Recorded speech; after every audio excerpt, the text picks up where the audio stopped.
Hello, मेरा नाम Jimmy Jong है। मुझे पैनिक अटैक आ रहा है। मेरे घर $400,000 की चोरी हुई है। प्लीज मेरी मदद करें। बस यही एक कॉल जिसने यूएस स्टेट जॉर्जिया के एथेंस सिटी के पुलिस के कान खड़े कर दिए थे। इस एक कॉल ने जिमी जोंग नाम के शख्स की पूरी जिंदगी बदल कर रख दी थी। इस कॉल से पहले जिमी ने कभी नहीं सोचा था कि मदद के लिए पुलिस को कॉल करना उसे इतना महंगा पड़ेगा कि उसे अपनी सारी कमाई को खोना पड़ेगा और अगले 1 साल तक की जिंदगी उसे सलाखों के पीछे गुजारनी पड़ेगी। अब आप सोच रहे होंगे कि आखिर पुलिस को कॉल करना किसी इंसान को कैसे भारी पड़ सकता है। हम कहेंगे पड़ सकता है अगर कॉल किसी चोर ने की हो, वो भी उस चोर ने जिसके कारण 1 या 2 नहीं बल्कि पूरे $3.5 बिलियन गायब हो गए हो। ये बात है एक ऐसे शहर की जिसने आज से पहले कभी इतनी बड़ी चोरी के बारे में नहीं सुना था। ये बात है यूएस स्टेट जॉर्जिया के एथेंस सिटी की। यहाँ क्राइम के नाम पर केवल ब्रेक-इन्स, बार फाइट्स और असॉर्टेड राउडीनेस देखी जाती है। लेकिन 13 मार्च 2019 को इसी शहर के एक घर से 911 पर एक कॉल गया जिसने पूरे शहर में हंगामा मचा दिया। ये कॉल था 28 साल के एक शख्स जिमी जोंग का, जिसने पुलिस को उसके घर हुई एक चोरी के बारे में बताने और मदद मांगने के लिए कॉल किया था। लेकिन उसे शायद इस बात की जरा भी भनक नहीं थी कि इस कॉल के बाद उसकी असली मुश्किलें शुरू होने वाली है। जिमी एक ऐसा शख्स था जो अपने बड़े से घर में एकदम अकेला रहता था। इसके पास इतने पैसे थे कि ये चाहता तो अपनी पूरी जिंदगी बिना कुछ काम किए केवल बैठे बैठे बिता सकता था और इसलिए जिमी ज्यादा से ज्यादा पार्टीज थ्रो करता और पानी की तरह अपने पैसों को बहाता। पैसे का नशा जिमी के सर इस कदर सवार था कि वो खुद के साथ साथ अपने दोस्तों पर भी खुले दिल से पैसे खर्च करता। शायद इसी वजह से भी ज्यादा से ज्यादा लोग जिमी की अटेंशन पाने के लिए बेताब रहते थे। लोग जिमी का फायदा उठाते, वो इससे पैसे उधार लेते और कभी वापस नहीं देते। जिमी खुद भी कभी अपने दिए हुए पैसे वापस नहीं मांगता था। यही नहीं, कई बार तो जिमी अपने सभी दोस्तों को खुद के पैसों पर बार लेकर जाता और उनके साथ साथ खुश होकर पूरे बार के लोगों को फ्री पार्टी करवाता। जिमी के बिहेवियर से इतना तो साफ था कि वो काफी अकेला था और उस अकेलेपन को दूर करने के लिए ये पैसों के जरिए लोगों को अपने आसपास रखने की कोशिश करता था। इसे घूमना भी काफी पसंद था, इतना कि एक बार जिमी ने एक फुटबॉल मैच देखने के लिए अपने सभी दोस्तों को इनवाइट किया और सभी को एक प्राइवेट जेट में लेकर मैच देखने गया, जहां टिकट से लेकर खाने पीने हर चीज के पैसे जिमी ने ही भरे। यही नहीं, यहाँ उसने अपने सभी दोस्तों को शॉपिंग करने के लिए अलग से पैसे भी दिए। पैसों को इतने बेफिक्र तरीके से खर्च करने के कारण कई बार लोग इससे पूछ भी बैठते कि ये क्या करता है। इस सवाल के जवाब में जिमी खुद को एक बिटकॉइन और रियल एस्टेट इन्वेस्टर बताता।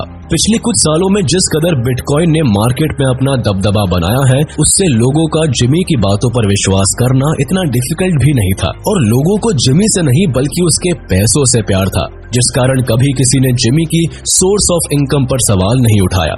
लेकिन आखिर कब तक सच छिपाया जा सकता है? जिमी की सच्चाई भी अब जल्दी ही लोगों के सामने आने वाली थी।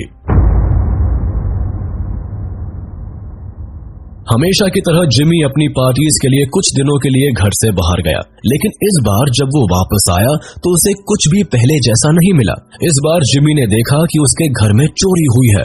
वो भी कोई छोटी मोटी चोरी नहीं बल्कि पूरे $400,000 कैश एंड 150 बिटकॉइन की चोरी। ये अपने आप में यूएस स्टेट जॉर्जिया के एथेंस सिटी में डिजिटल करेंसी चोरी का पहला कंप्लेन था। जिमी ने पुलिस को कॉल किया और चोरी का अमाउंट सुनकर पुलिस दंग रह गई, जिसके बाद पुलिस ने जिमी के केस पर इन्वेस्टिगेशन करनी शुरू कर दी।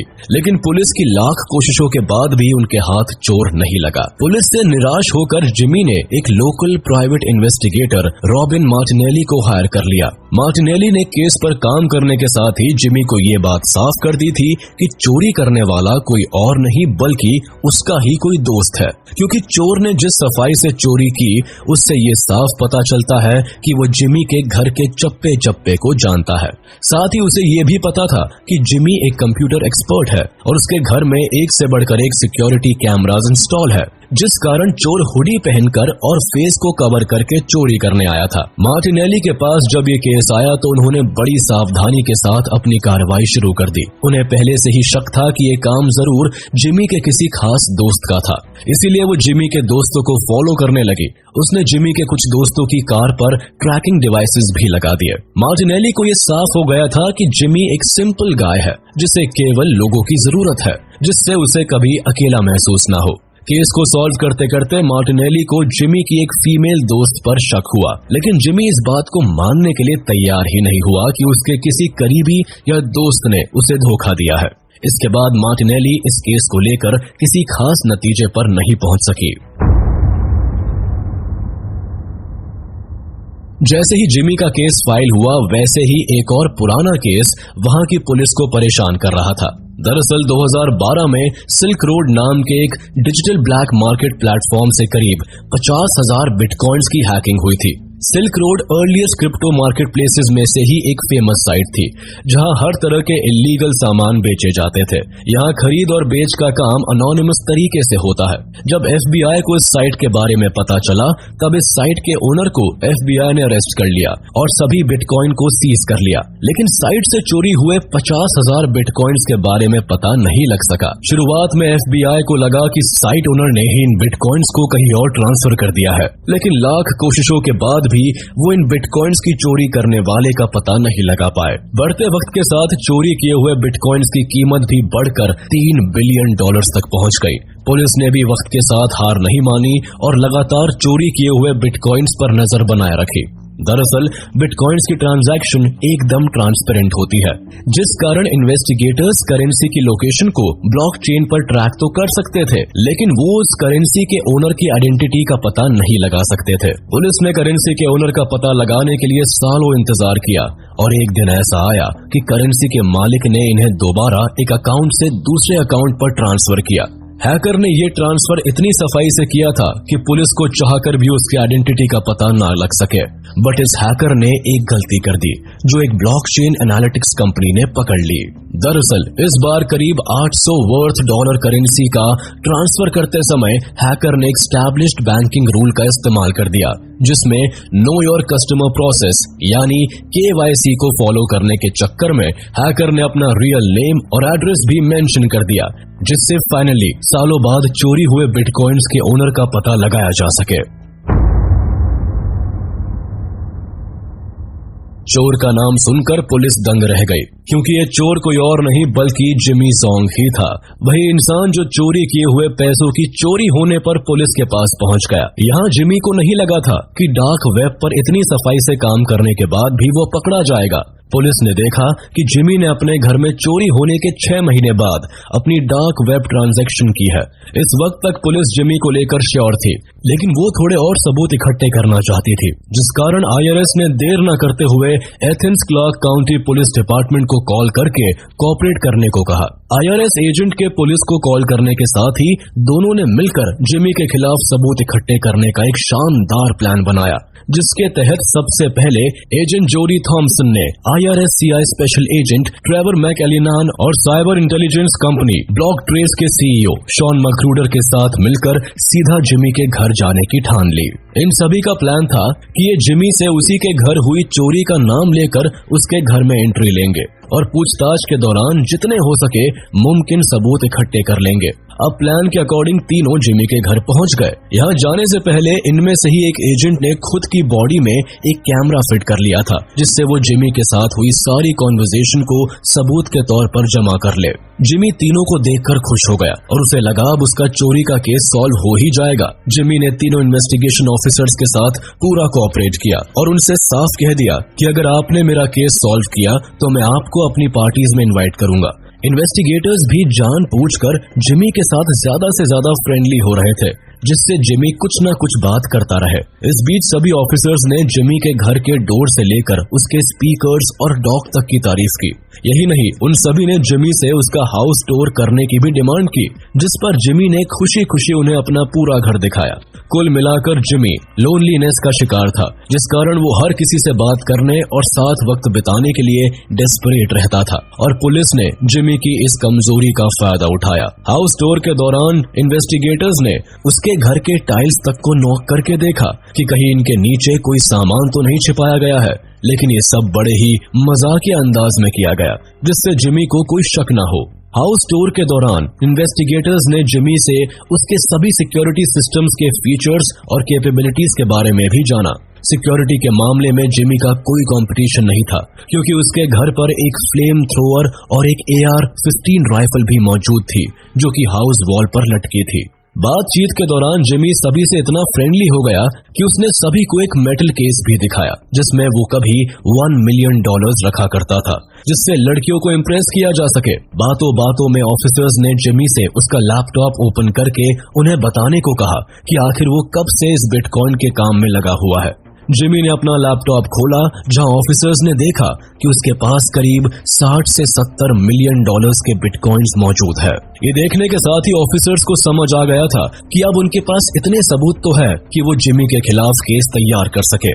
अगली बार ऑफिसर्स की सेम टीम जिमी के घर सर्च वारंट के साथ पहुंच गई और उसे साफ कर दिया कि वो लोग उसके लिए नहीं बल्कि उसके खिलाफ सबूत इकट्ठे करने उसके घर आए थे। इस बार ऑफिसर्स ने जिमी के लैपटॉप में सभी पासवर्ड प्रोटेक्टेड कंटेंट को एक्सेस कर लिया और घर के कोने कोने को एविडेंस की तलाश में छान मारा। सर्च के दौरान एक ऑफिसर को जिमी के घर में एक पॉपकॉर्न टिन के अंदर टॉवल पड़ा मिला, जिसे देखकर उन्हें शक हुआ कि यहाँ टॉवल रखने का क्या मतलब है।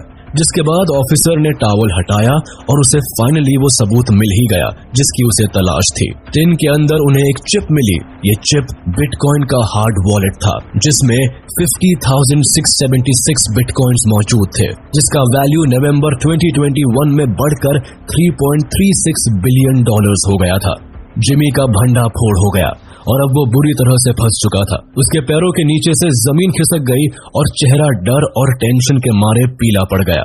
अपने $400,000 के चोर को पकड़ने के चक्कर में वो $3.36 बिलियन गवा बैठा था, लेकिन पुलिस के लिए ये एक बड़ी जीत थी। जब पुलिस ने जिमी का पर्दाफाश किया तब उनका एक सवाल था कि आखिर जिमी ने इतने बड़े अमाउंट का बिटकॉइन आखिर कैसे चुराया। इसके जवाब में जिमी ने कहा कि अपने ड्रग्स की आदत को पूरा करने के लिए वो सिल्क रोड वेबसाइट से ड्रग्स खरीदता था। एक दिन 2012 में जब वो सिल्क रोड वेबसाइट के वॉलेट से अपने बिटकॉइन को निकाल रहा था तो इतने में ही उसे इस वेबसाइट में एक लूप होल दिखा।